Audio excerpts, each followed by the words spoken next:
Today's hymn is hymn 115 in the Christ in Song hymnals. The great physician now is near.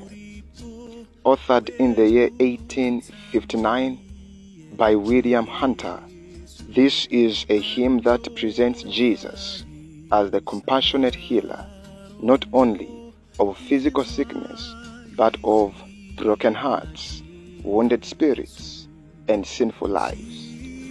Each verse highlights Christ's tenderness, power, and closeness, while the chorus lifts up his name joyfully. Sweetest note in seraph song, sweetest note on mortal tongue.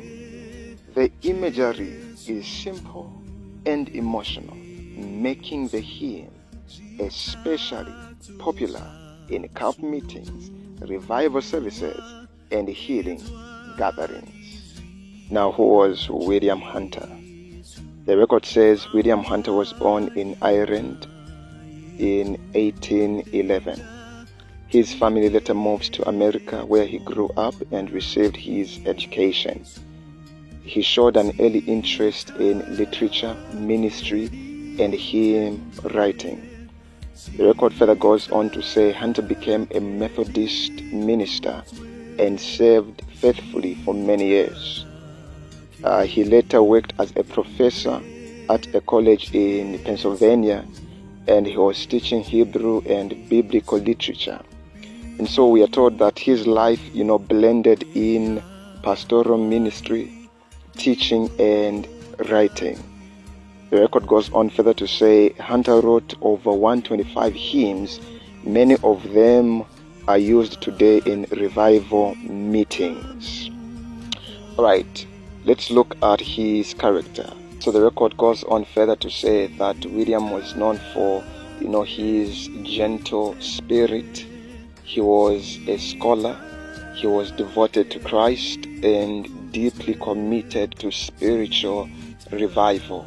Now these, characteristics, they are so important for you and I to notice, because these are the same ones that influenced him, to pen down the hymn in 1859.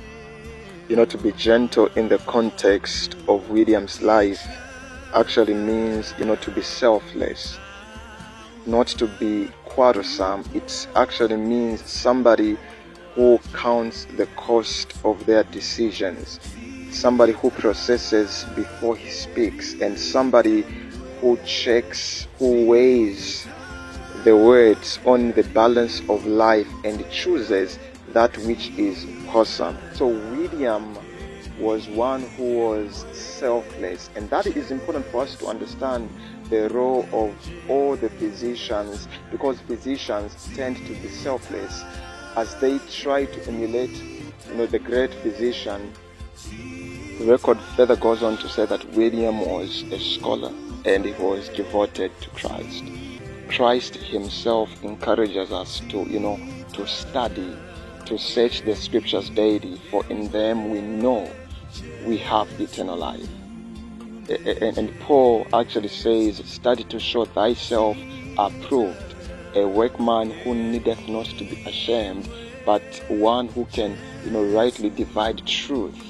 And so this is an encouragement that we are to practice what we read about. We are what we think, and we think what we read. And so, dear friends, it is an encouragement, a call for everybody to be devoted to Christ by rightly dividing the words of truth. Actually, we are told by the record that in the mid-19th century, there was a serious railway accident. Many were killed and many more might have died, except for the timely efforts of 4 or 5 medical doctors who had been on the train. Their intervention was the inspiration for the hymn, The Great Physician. Now, probably we don't know how William got there, but in that moment, when William witnessed what was happening, on the accident scene, he was moved. And that is what we need in life. You know, the truth be told, many succumbed to their injuries. They died, and others were injured.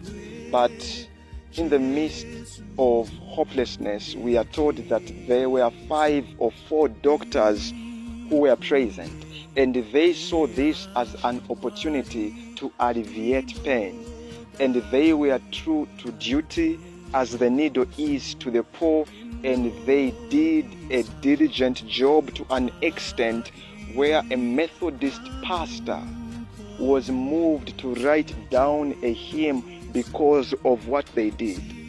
From what these doctors are doing, it is exactly what Christ did. Christ Jesus was selfless enough that he left the splendors of heaven and came down to planet Earth. Why? Because he had desired to alleviate pain in your life, in my life. To those who are physicians, we say, may the great physician bless you, and always emulate to be like the great physician. Dear friends, the great physician told the innkeeper in the parable of the Good Samaritan that whatsoever you will spend on him, whatever you have spent on your brethren, the chief physician says, I will repay you. We cannot repay the acts of kindness that you are doing, but rest assured, dear friends, the chief shepherd has said he will pay you in full. Therefore, as a physician, always know that the great physician will pay me at the end of it all. May God bless all the physicians out there. We love you, and we want you to know that we appreciate what you do, because you stand in the gap between our sorrows and our joy.